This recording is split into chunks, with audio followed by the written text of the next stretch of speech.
Warahmatullahi Wabarakatuhu.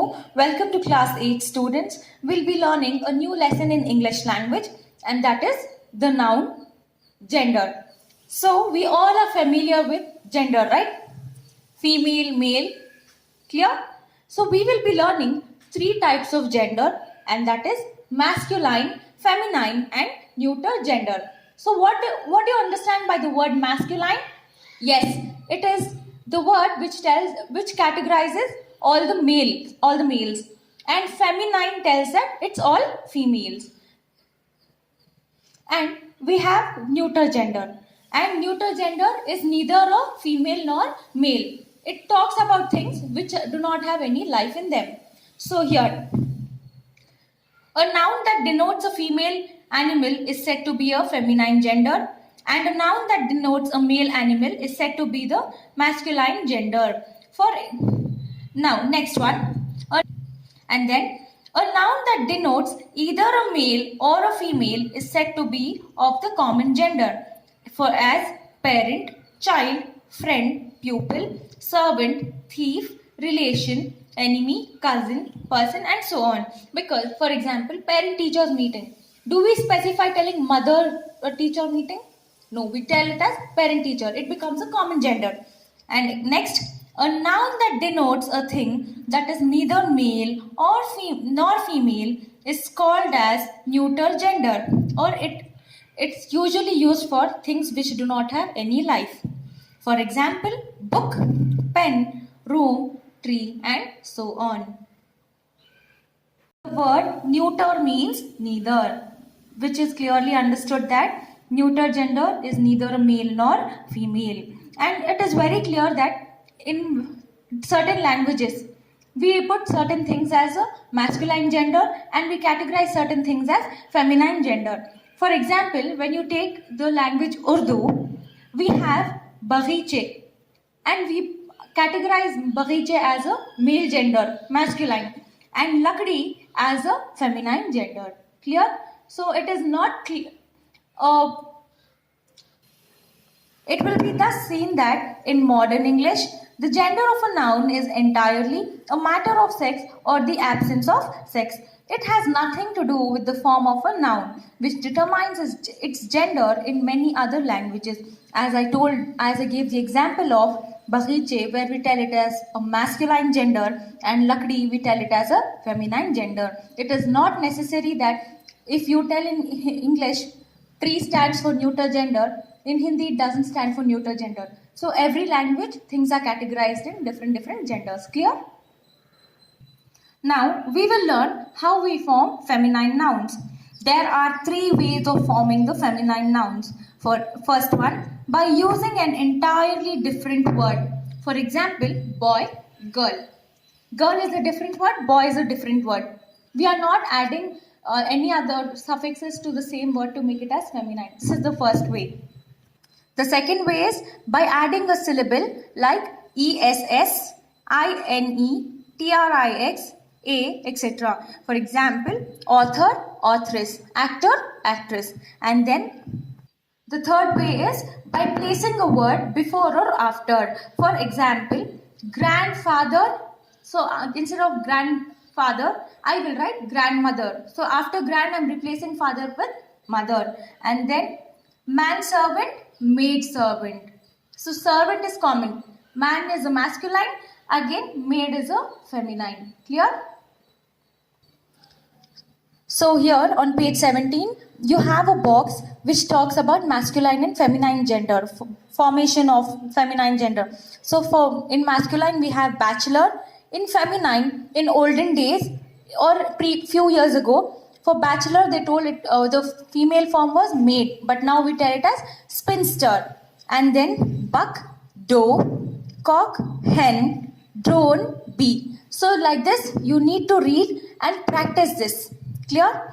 And then the next one, author, authoress, giant, giantess, hare, heiress, and then mayor, mayoress, and so on. Similarly, you need to read all these words and learn it. It is also useful when you convey a message. You need to know both the genders, masculine and feminine. And then the next one, conductor, conductress, hunter, huntress, duke, duchess, emperor, empress, hero, heroine, testator, testatrix, czar, czarina. Clear? You need to read the rest by yourself and learn it.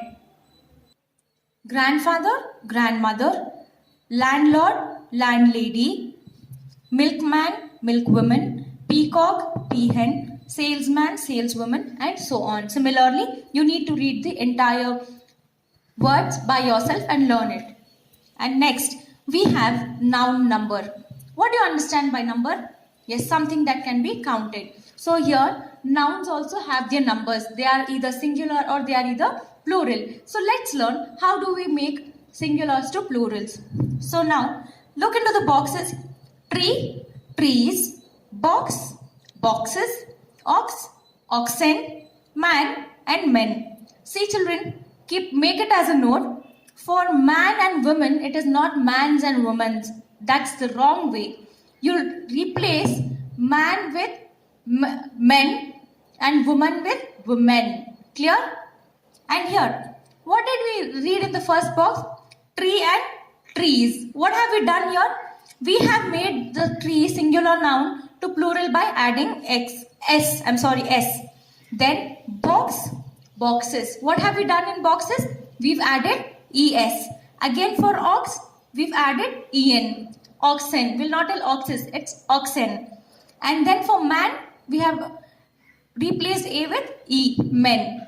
So you would have understood that to change all the nouns to plurals, we have used either s, es, en, or we've replaced it with a vowel. And that vowel is e. So let's read what is given here. How are plurals formed? The plural of noun is generally formed by adding s to the singulars. For example, boy, boys, pen, pens, and so on. You need to read this and learn it. And then, but nouns ending in s, sh, ch, or x form the plural by adding es to the singulars. So nouns which end with s, how do we make it as plural? We add es to that. And then, which is ending with h, we add again es. For example, brush, brushes. And then match, matches. Dish, dishes, and so on. You need to read this again and learn. And most nouns ending in o also form the plural by adding es. So words which end with o are changed to plural by adding es. For example, buffalo, buffaloes, oes. And potato, potatoes, negro, negroes, cargo, cargos, and so on. So you need to learn this. Next, a few nouns ending in o merely add s. So there are certain words which end with o. So you just need to add s and make it as plural. Like dynamo, dynamos, canto, cantos, piano, pianos, and so on. Read this and learn it. Last, nouns ending in y preceded by a consonant form their plural by changing y into I and adding es, like baby, babies. So here I have the word baby. So B-A-B-Y. So if I have to make this to plural form, I will remove this y and I will add I-E-S. It is not B-A-B-Y-I-E-S. It is B-A-B-I-E-S. Clear? Babies. And then army, armies. Lady, ladies, and so on. You need to learn this again.